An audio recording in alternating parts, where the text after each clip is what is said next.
اللہ الرحمن الرحیم۔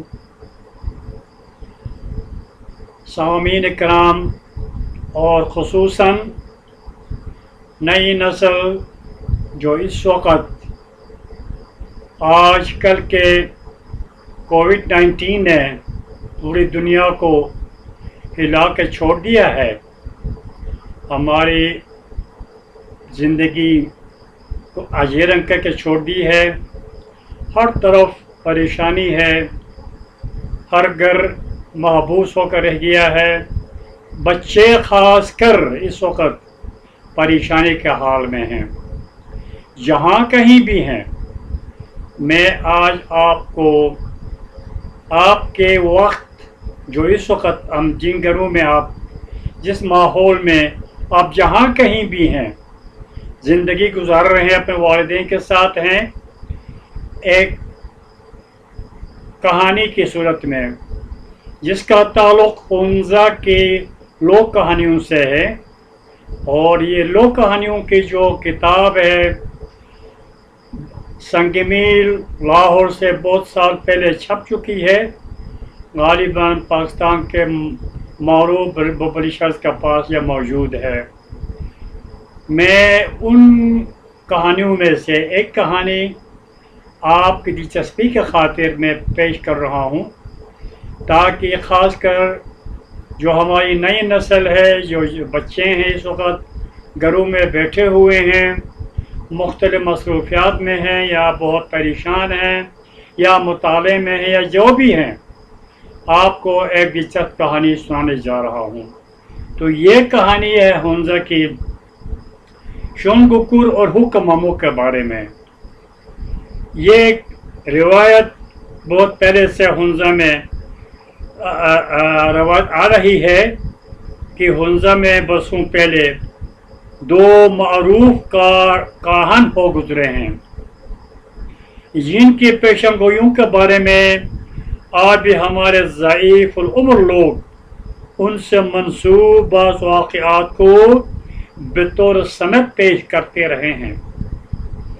ان میں سے ایک واقعے کا ذکر یوں کیا جاتا ہے کہ موسم بہار کے ایک مقامی تہوار میں یہ دونوں مشہور کاہن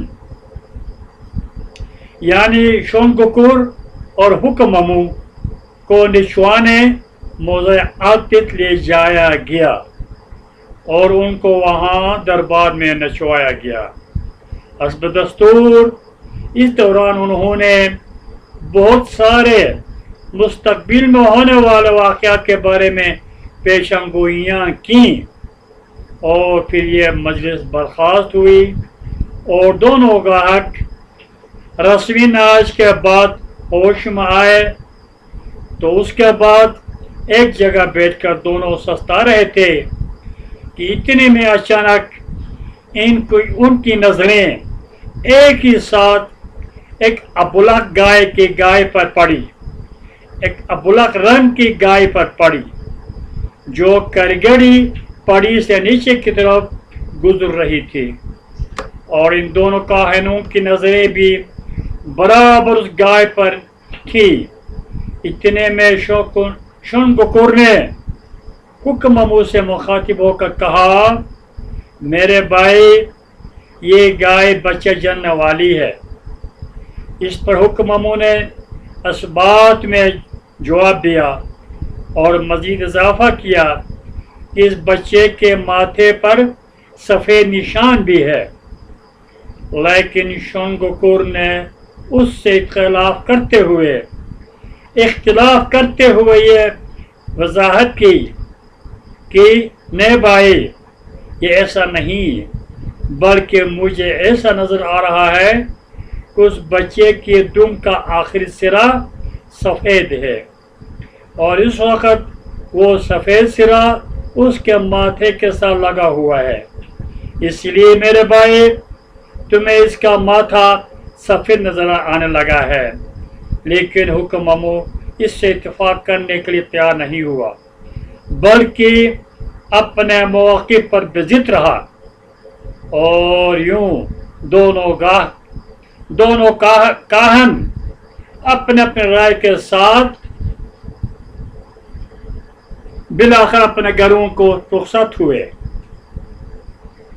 مذکورہ گائے موضع عاطف کے ایک زمیندار کی ملکیت تھی۔ چونکہ دونوں کاہن اپنی اپنی رائے پر بضد تھے، اس لیے اب انہیں گائے کے بچہ جننے تک انتظار کرنا ہی پڑا۔ بالآخر گائے نے ایک دن ایک بچھڑا جنا اور پھر معلوم ہوا کہ اس نومولود بچھڑے کے دم کا آخری سرا واقعی سفید تھا، اور یوں شنککور کی پیشن گوئی سچ ثابت ہوئی اور حکم ممو ہار گیا۔ یہ واقعہ سن کر سارے لوگ متحیر ہوئے، حیران ہوئے اور ان دونوں کہانوں کے علم کے قائل ہو گئے۔ واقعی قدیم زمانے سے ان دونوں یعنی شنککور حکم ممو کے بارے میں ہمارے بزرگ بار بار ان کے بارے میں سنایا کرتے تھے۔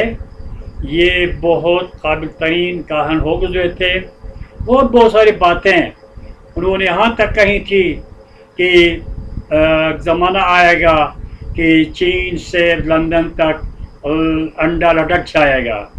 یہ بھی پیشن گوئی انہی کی زبان سے ہم سنتے آئے تھے۔